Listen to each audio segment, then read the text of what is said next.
much of the architecture we see in our neighborhood right now was built in the 50s and 60s as a result of the struggle for the fight for public infrastructure by the Black community.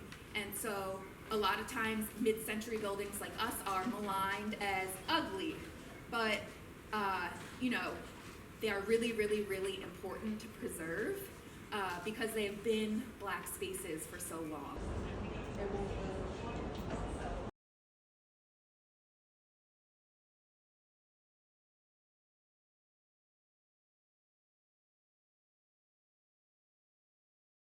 In 2023, we actually had our first town hall right here in this very location. And as some of you know, we also had a much larger town hall over at Wayland Temple, which is a block away, which garnered around 400 neighbors coming out to the town hall event, all for the purposes of getting this library renovated and getting this space reinvigorated. Everybody in this room friends with people that own real estate corporations or development firms? Okay. So I bring all this up just who came up with plans. There's no space to put. Where can you put an e-gaming space in? Concerns of this library from us as the organizers, the $10.2 million that's been raised for this library, can that money come to this library and this library remain as the historic and research library, and the one that you want to build down the road, half mile, on Cecil B being more of the tech-forward annex to this library with the support of community members to continue to raise funds and raise awareness about them. So the resources are not there to have two libraries in the same community. It's just not practical.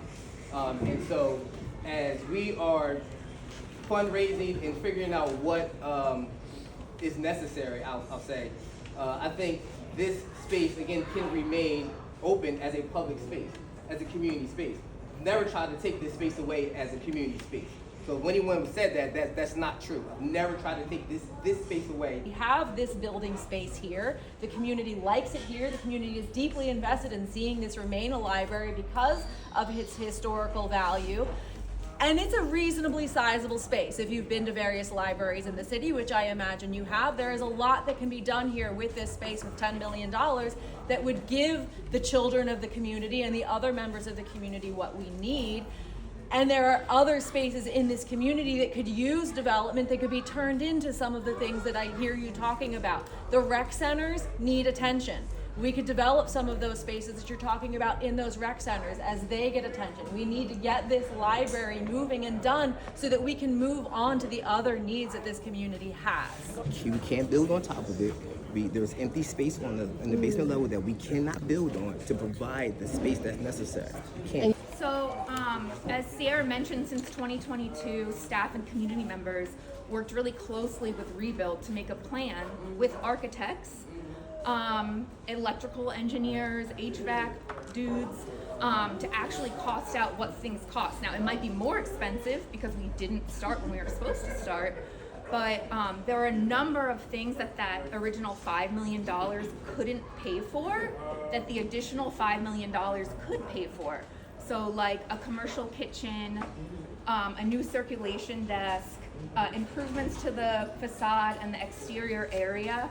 So with the $10 million, we have enough to go back to the original Rebuild plan and say, let's do these things. And my question is, so like those numbers exist. We haven't seen any architectural plans that say you can't build a second floor or what's feasible. And my question, I guess, my honest question is why? If there are hundreds of people and at least 50 people in this room saying we don't want this, why are you fighting it so hard? Councilmember Young. Who do you serve? I'm sorry? Who do you serve?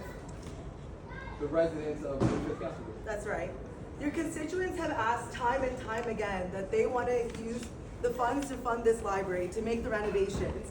And let's not forget that you won this seat by default. So it would be in your best interest to give community members what they want. The fact that you're throwing around this survey as if you care about what the people think, yet no one in this meeting has heard of this survey. So when we did our own survey, Can you give me an the actual majority, number? I don't have the survey with me. Know about the Cecil B Library Coalition.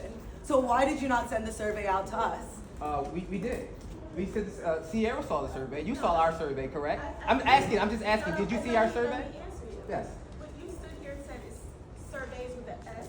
We saw the original survey Right. that came before Right. the town hall, right? And then we collaborated on a second survey. But this additional survey that you're talking about, these other community members that you're mentioning that are talking to you outside these meetings, these other experts, we didn't see any of that paperwork. Right. About building the new library in a When I different say location. surveys, Moving the library from this part, it's only a couple blocks, I feel you.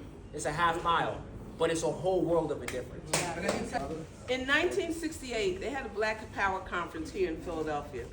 I attended that Black Power conference with Father Washington, Cecil B. Moore, and others. The plans that we now see going on in the city of Philadelphia, they were presented in that meeting. There was a brother who worked in City Hall, this was before Xerox machines, and he stayed late at work. He brought all the plans to the meeting, and it showed how the gentrification would occur. Gentrification has been slow in Philadelphia, but now with our city council selling us out to realtors, it's speeding up. And let me say something to you, my council person. Yes, the plan was for Temple University to march on across. There was a covenant that was made that for everything that Temple built, so many blocks, they had to contribute to building in the community. They just waited for those people who knew about it to die. I think there's about 3 of us left who know about that. The space, preserve the space and make it available for continued learning and education. this can be a continued public space. For learning. A continued public space. Sounds like the plan is to build a new library down the block. Can we get a guarantee that you are not gonna use the funds raised for this library into that library? Because the community wanted the money for this library. It sounds like you're diverting funds, disinvesting from this library into a new one. If we're gonna keep this library, it would make sense to invest in it. I don't think it's taking away funds from this space, right? Whatever, diverting funds. we're diverting funds for a So you are library diverting space. I said if a new library is developed, I mentioned yes, that $10.2 million will be used for a new library. Is not only terrible for the environment, it uproots a bunch of lead into the air. As a lead inspector, as my part-time job, that like anytime there's new buildings on a street, there is increased amounts of lead on the windowsill. So again, if you really care about the community here, please do right by us and release those funds and renovate the library.